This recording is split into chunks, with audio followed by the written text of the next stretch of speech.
Happy Wednesday. My name is Beverly Hosford, and I have my friend and colleague here with me, Erin Nitschke.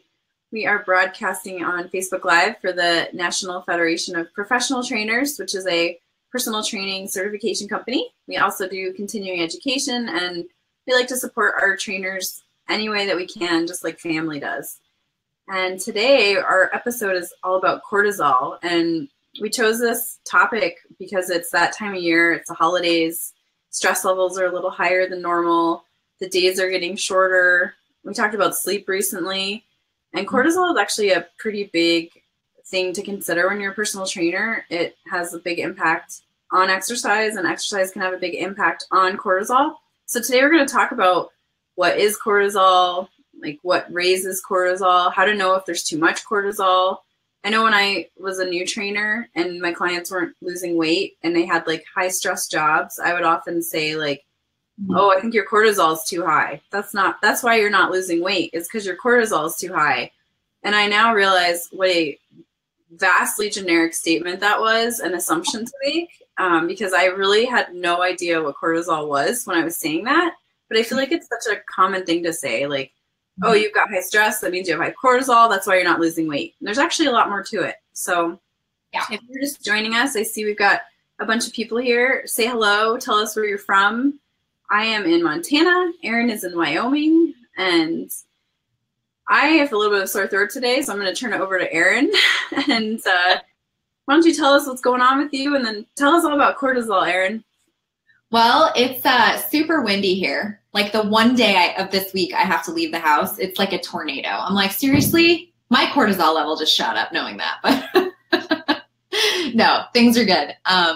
So yeah, I'm sorry you're feeling a little under the weather. So I will try to do this justice. And I see Myra Wright says from, oh, I missed that one. Hello, Myra. The other Myra is with us. Myra's. We have two. Yay. So we got Myra from Northern Cal, and nice. Our dear friend Myra, our pediatric sleep coach friend. Yes, who is a genius, by the way. Yeah. So with cortisol, you know, I think your statement that you made early on as a trainer is not unfamiliar territory for a lot of individuals starting out in the fitness business, because I don't know how much we really dive into it in educational programs. Like if you don't take like a human body systems class, do you really know what the mechanism of action is? And so I think cortisol is so unfairly villainized. You know, we tend to like put these little devil horns on it and be like, oh, it's cortisol. It's just like, you know, it's the bad guy. But really, it's one of the good guys. Without it, we would never have the ability to respond to stress. So caveman days, they obviously had to be survivors, eat or be eaten kind of a thing. And our bodies have this incredible ability to respond unconsciously. It's not a system that we control. So when there is some sort of stressor present, so say an alarm goes off and it scares you, or you're coming around a corner and somebody jumps out at you, there's this system that is employed. It's almost like you flip a switch and then your body responds hormonally, and your nervous system responds. So cortisol is necessary for us to be able to effectively respond to stress.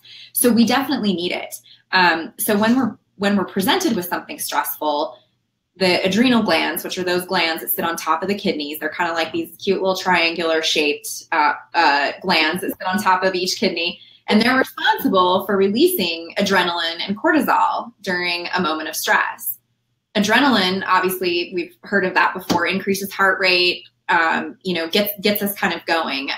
Cortisol helps us respond to stress in such a way that it has, one, anti-inflammatory properties. Mm-hmm. It also will help us have available energy stores in our bloodstream. So it can increase your blood glucose available, which means it also increases blood glucose, or the glucose available in our brains. We need that to be able to think. So we didn't have that. Think about how that response to stress would change. You wouldn't be able to think your way through it, which is super scary. Yeah, you stand there, right? If someone's coming at you, like in the modern day, being at like a party or something, and if you didn't have cortisol, you'd just fall asleep right on the table. Totally. Like just gone out. Or someone's coming at you. You don't have the ability to think, to fight or flight. And so you just stand there. That's an extreme example. But truthfully, cortisol is a good guy. We need cortisol. We do not need it in excess. And so I think it gets unfairly villainized because people often go, well, I'm gaining weight because my cortisol is too high. It's responsible for belly fat and all these other things. But really, is it the cortisol that's responsible for that? Or is it the other confounding variables that cause cortisol to be released? So I'm talking about lack of sleep. I'm talking about poor lifestyle habits, high stress job, all of those things. Those are those factors that I think we often overlook. And then we're just going to blame cortisol because it just makes us fat. Well, yes and no. I mean, that's oversimplifying the science of it, I guess, is what I'm trying to say, if that makes sense. So cortisol's a good guy. Yeah, while we're talking about it being a good guy, I think it's cool. I read, and I already kind of knew this, I guess, in some way. Cortisol is responsible for a baby being born. Yes. So when you get to like 32 weeks or something, cortisol starts increasing, and that's what gets the lungs to that final. And I knew it had something to do with the lungs, like, because a lot of women get antsy towards the end there, but I feel like the most research we have is that when the lungs are fully developed, the baby sends a signal and then they're ready to come. So you wouldn't want to rush that. But I just learned today that cortisol has to do with that. So yeah, it is a good hormone, as you said. But when it gets excessive, that's when it becomes a problem. And it's really meant to be an acute release. And the stress response in a normal functioning human body is self-limiting. And by that, I mean, the stressor is present, your body responds, the stressor goes away, things calm down. Yeah. But when we have these, we're under this chronic battery of stress, whether maybe it's family stress, maybe it's financial stress, maybe it's, political stress, whatever the case might be, then the body believes that there is a need to fight that stress and defend the body. And so then those levels remain kind of amped up, and then chronically that's going to lead to anxiety and depression and digestive issues and yes, weight gain and all this other stuff. But it's, really, it's not the cortisol that is the culprit. It's all of the things that add up to its release and its constant release. So like even another example of why cortisol is a good guy. So I think a good example would be like someone with allergies. Like say you have some sort of, maybe it's a food allergy or it causes some kind of itching response. So that's an inflammation. That's something that is irritating the body, and it's a histamine that's causing that itching. So throughout the day, you might notice that it's not as bad. Well, when you get to the end of the day at night, that response starts to increase. That itching starts to increase. That's a part of it has to do with cortisol, because our cortisol levels rise early in the morning, enough to get us up, get us through the day. We're functioning well, and then it drops off later in the afternoon. And it has an anti-inflammatory property. So throughout the day, you might not notice that symptom as much. Well, at night, you might be laying in bed and start just that itching. Your cortisol levels have dropped, so the anti-inflammatory properties are not there. That's also why we use things like hydrocortisone. That is essentially cortisol in a tube, in this pretty little white cream that we can slather on a bug bite. Because it's anti-inflammatory, so that therefore it's going to reduce that response from the body, that histamine response. Yeah, that's a really neat. I like that. I always wondered why I got more itchy at night. That makes total sense. Total sense. It's cortisol. It's cortisol dropping and ceasing to do its job because you're not stressed. It's time to go to sleep. It's a homeostatic mechanism. I mean, that's another example of homeostasis in the body, is that cortisol, that kind of circadian rhythm. and that cortisol being released in response to, okay, it's early morning. I need to start releasing some cortisol, get this person up, get her through the day. Then as the day goes on, other hormones take over, cortisol drops. So yeah, and this is a great time to talk about exercise and what happens to cortisol with exercise. This was something that I really wanted to learn more about. In that, like, you know, what's the deal? Like, does, you know, exercise supposedly reduces cortisol, but it seems like too much exercise would increase cortisol, because exercise could be deemed as a threat to your body. If you do too much, your body could feel threatened and stressed. And it's interesting, some of the research I read, like I was reading an article from Harvard Medical, and they said that cortisol always increases when you exercise, but it's what happens to it at night that matters. So it always increases when you exercise, because it does, and then it causes the growth hormone, and I'm not even sure if I'm saying that right, but it causes like growth hormone release, I think, and it causes that inflammatory or anti-inflammatory response. And so I'm not totally schooled on this, but basically it does increase always. But then at night when you're sleeping, it should have an decreased effect. So like, it should drop even lower than normal at night if you did the right amount of exercise. If you did too much exercise, which is called overtraining,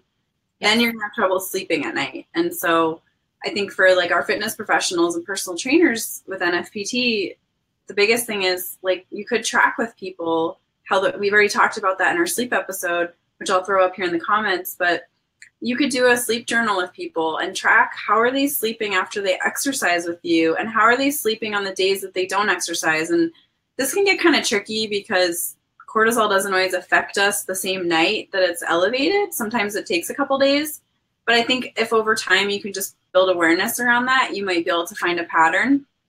But in general, I think also, like, you know, if cortisol is raised too high when you're exercising, I was thinking about this, like, the person might feel really tired afterwards versus energized. Like that's always like the biggest measure to me. Like after I exercise, I eat, I hydrate, and then I should feel pretty good, right? Like I shouldn't feel exhausted.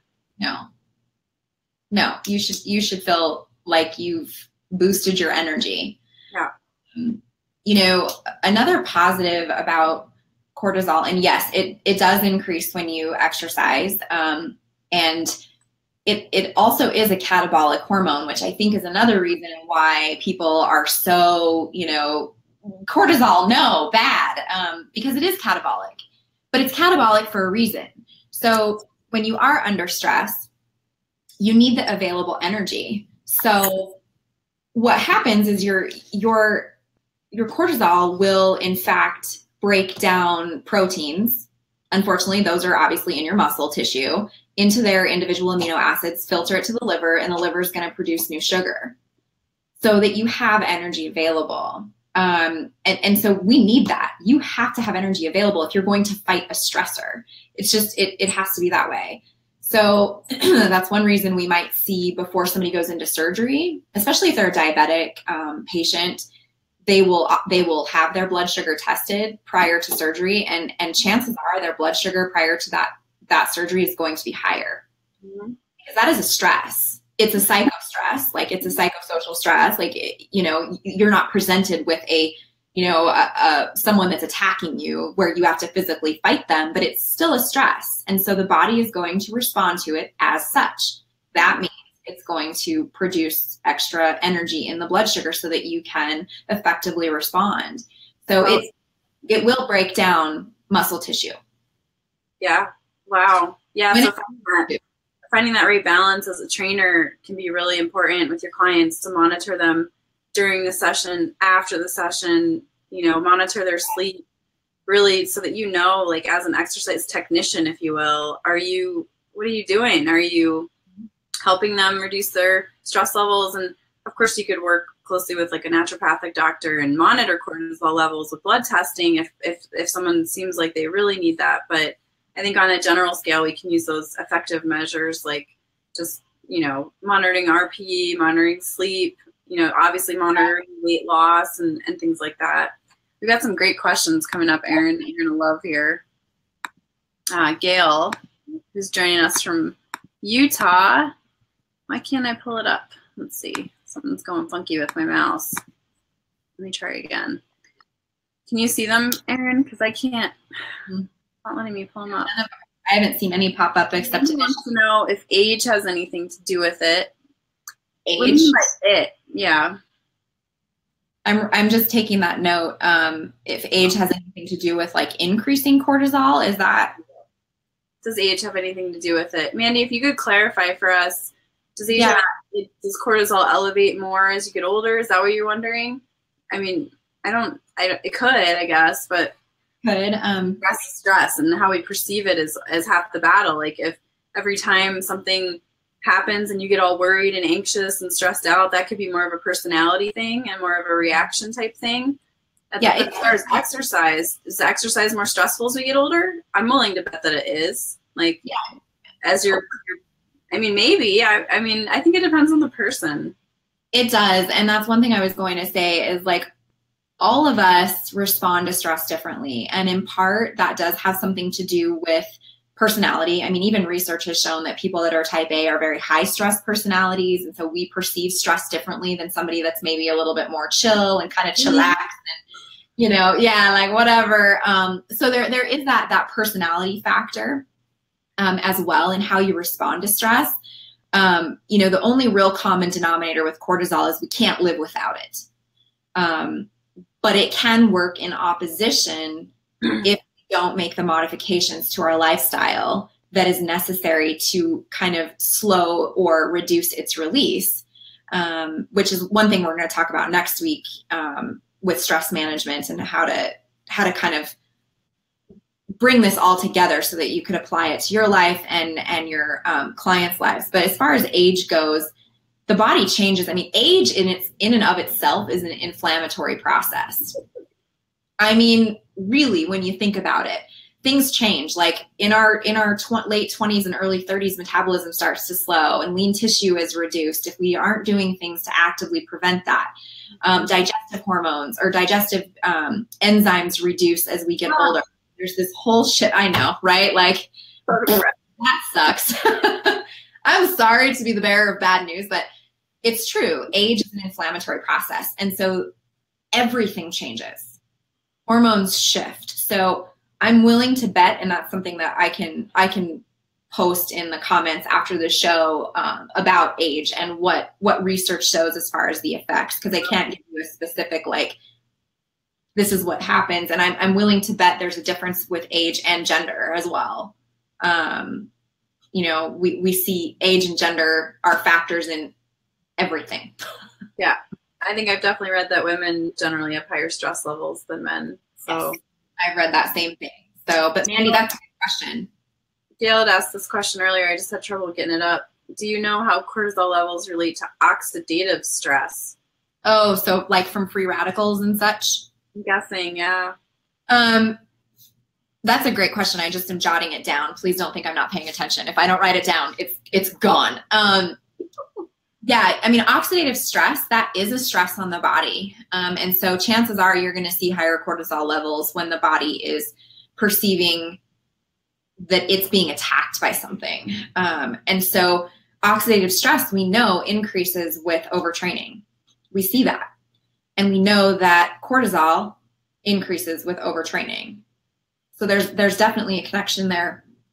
And that's one way to test for it is with your plasma level of cortisol that's present. So it's a simple blood test that a physician could do to be able to tell you like what the unit of measure is in relation to what's present in your blood, those normal levels versus, kind of overtraining.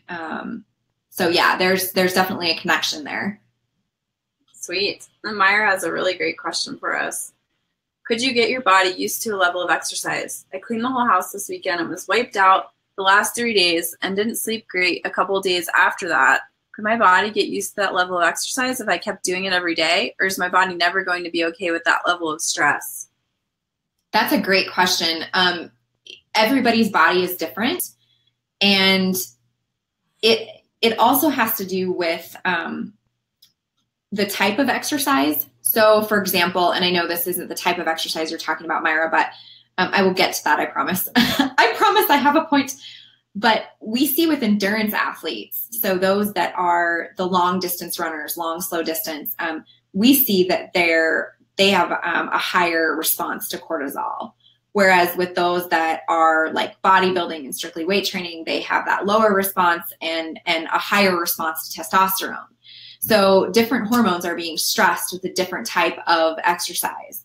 Part of that has to do with the fact that it's using a different energy system entirely.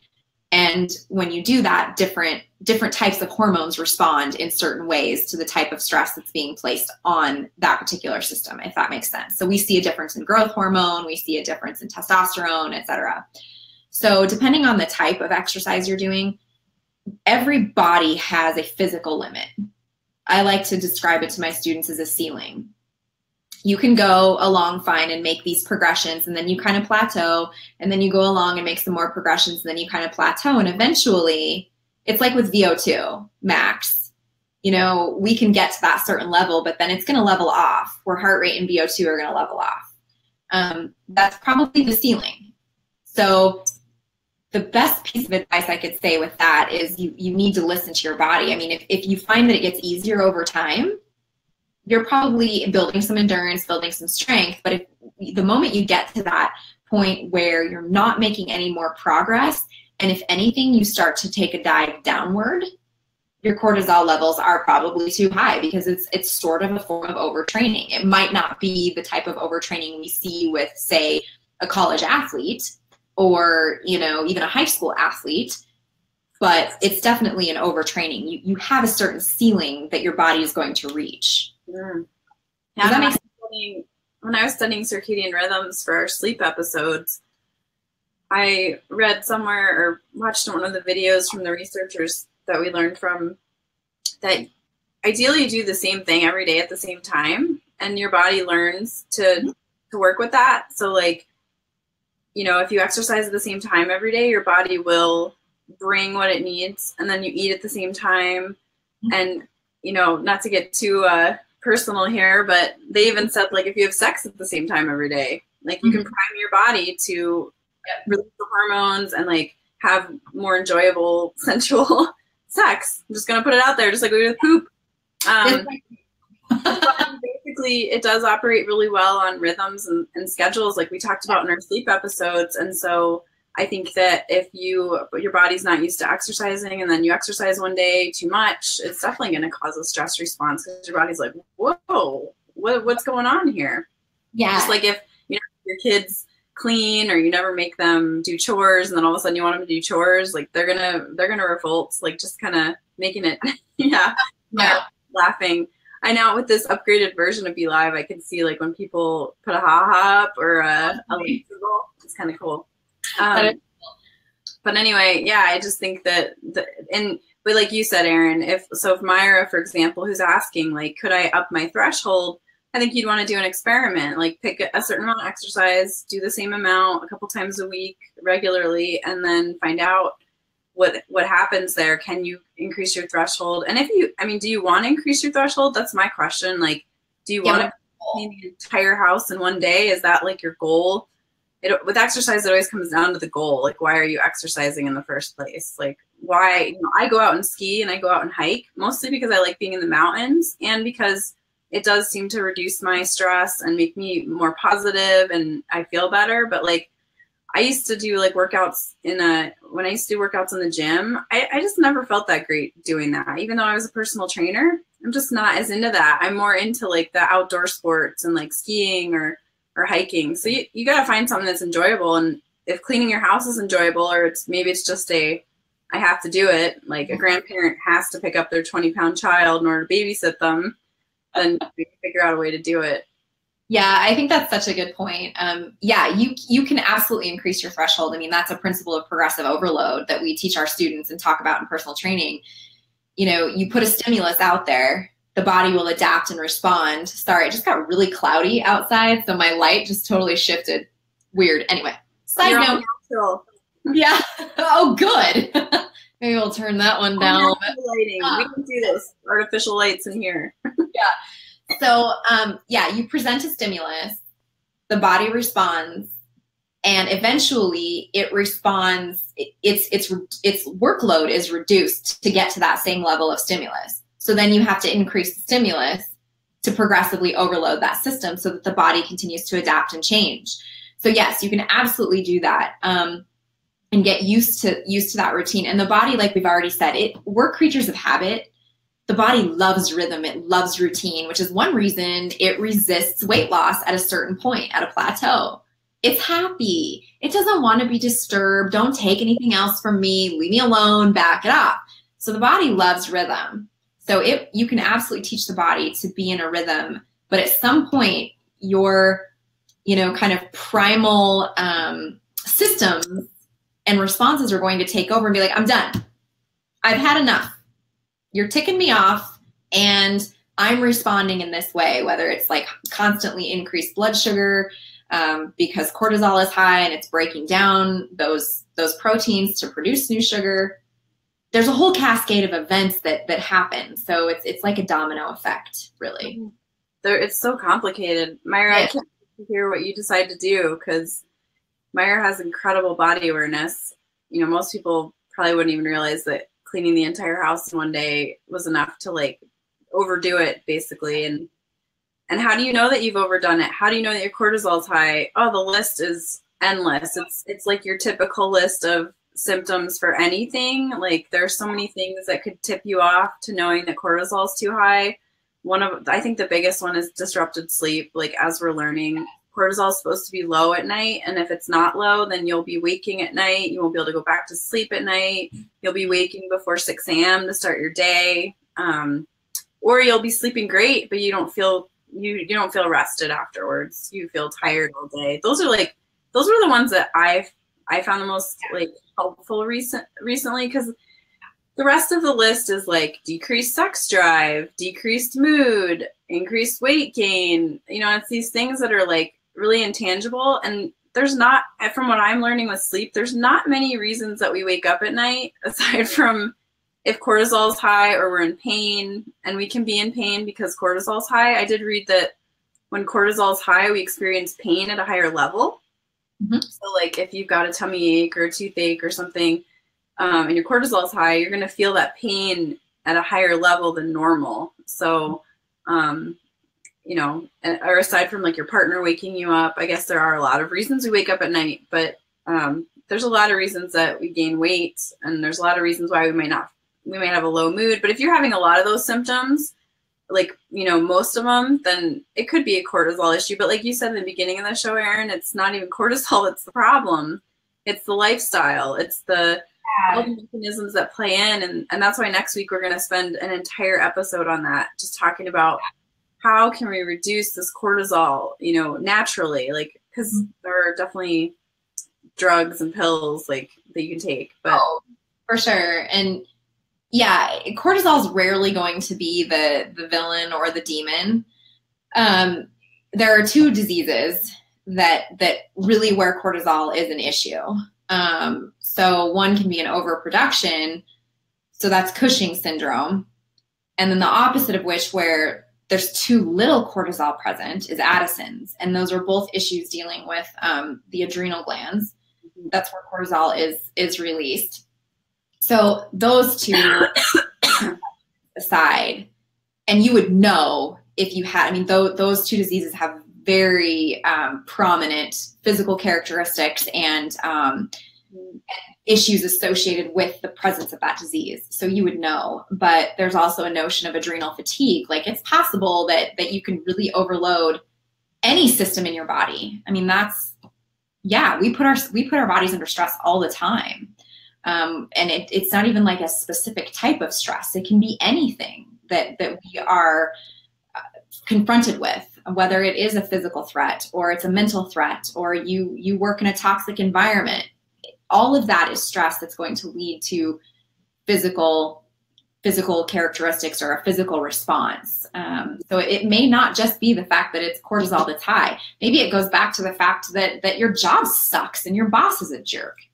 Been there, like, it may go back to that. So it's creating that awareness about what are all the things in my life that could be adding up to this culminating effect. Yeah. Here's, you talk about like a lot of things that factor in. Here's one. I have 3 major surgeries: head, knee, stomach. Does what your body go through have to do with that?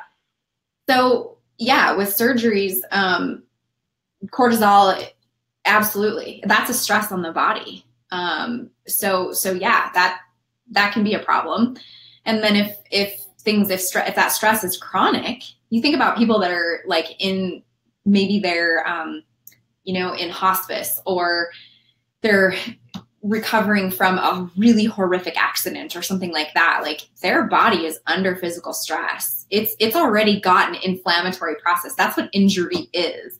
Even so much as a paper cut, like your body's going to respond with an inflammatory process, which isn't bad. It's part of the healing process, but the body can only take so much. And it's pretty incredible what it can take. I mean, really, the body withstands so much more than the mind. It's really amazing how, those systems function and work together to overcome certain things. But yes, Mandy, that certainly could have, it's related. I think so. Myra and I were talking about our kids the other day, and I asked her if her son fell down and cut his knee. And I was like, do you think that could increase cortisol? And she's like, I don't know for sure, but it seemed like he still took his nap that day okay and everything. With kids, we kind of see that disruption in sleep, or we see extra sleep and then a disruption in sleep. But yeah, cortisol, it'd be cool if we had like meters on our bodies and we knew, like, oh, I just got injured, cortisol went up, endorphins went down. And that's the last thing I wanted to talk about was with exercise. I was trying to understand, like, what is it about exercise? Because everyone's like, just exercise, that'll bring your cortisol down. And as Myra mentioned, like, maybe it doesn't bring your cortisol down. So with exercise, the best way I can see that like exercise reduces cortisol is the counter effect it has, where it increases endorphins, and endorphins decrease pain, and they increase relaxation, and they make you feel less stressed out. So I think as long as exercise is enjoyable, and I know enjoyable is such like, nobody likes to exercise, right? But you should like to exercise. Like, I think you should like to exercise. You should enjoy it to an extent that it's, that you like it. It shouldn't be this like treacherous thing. And so that's what I take home from learning about cortisol is like, exercise should induce endorphins, and it should induce that relaxation effect and that euphoric effect. And if it's not, I don't think you're doing the right type of exercise. Doing it wrong. Yeah. Like, sure. Yeah. I'm not going to go back into the the TMI topic we covered earlier, but I could. Yeah, we could. Maybe that's a future show. Yeah. Expect that cortisol is going to be released when you exercise. It also functions in reducing those processes or those systems that don't need to be active during a time of stress or when you're working out, like your digestive processes. If you're fighting off a villain of some kind, you probably shouldn't need to go to the bathroom. So cortisol is going to function to reduce those systems and the slow those systems that aren't necessary at that time, that are really not related to survival. So, it's one of the good guys. So we can't really, let's just stop blaming cortisol for everything. Yeah. And here's Billy. When you release stress, you come home to yourself. Donna Eden. I like it. I really like that. Yeah, it's true. Like, stress it preoccupies us and it mutes the other things in our life that bring us joy. But yeah, to reiterate and underscore what you're saying, exercise should be enjoyable. And if you're not enjoying it, you need to figure out something different. Now, granted, if you have this goal in mind and you're training for a marathon, expect that some of the training is just going to suck.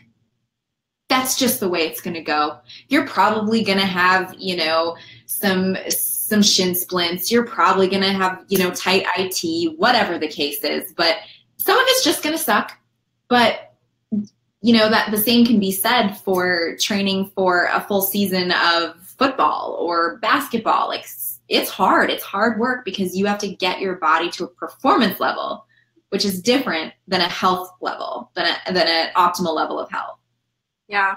Well, the article I shared about in our sleep group this week, that I'm so bad with names, Mandy Schifrin, or I hate even saying her name without knowing if I'm right, but she's like the #1 female skier right now, and I know that much, and she's only like 22 years old, and she takes a nap every day, and it's probably because she hits it hard. She hits it hard all morning. That girl trains so hard, and then she takes a nap, and then she gets up, and then she goes for a ski, and she goes to bed early, and like she needs that, but she is performing, and she's injury free, but she schedules her whole life around eating, and that's why I think some of these athletes are really high performance, and because their cortisol is getting elevated, but they bring it down. Like she brings it down with those naps, and she brings it down with her sleep, and I just think that, like we talked about one of our other shows, it's all about bringing it up, bringing it down. And ideally exercise, elevates the cortisol, but then at night when you sleep, it comes back down. So exactly. That's what we're going to talk about next week, is all about how to bring it down. Exactly. So thanks for joining us, everyone. We have a small announcement. We're going to change our show time moving forward. We are currently 11:30 Mountain Time, which is 1:30 Eastern Time. We're going to move to 10 a.m. Mountain Time, which is noon Eastern Time. So we're just going to switch it up. We've been broadcasting for almost 5 months now, and we're just going to shift a little bit, partially because it will help us with our schedules, and partially because we want to just see, what happens. Maybe we'll get some other peeps involved. Hopefully you guys can still make it at that time. And next week we're going to talk about reducing stress. And if you have any topic ideas for the future, please put them in the comments. I know I got a few good ideas today from the show. And if you found this helpful, you're welcome. We got some thank yous, some great information. I love this discussion. Thanks so much, you guys. We love being here. And if you liked this, please share it. That's the best thing you could do to pat us on the back, is we love seeing those shares, knowing that our gabbing is going somewhere. Yes. And check out the articles I posted in the comments, and we'll see you guys next week at 10 o'clock or noon or 9 a.m. if you're on the West Coast. Yes. Thanks for joining us.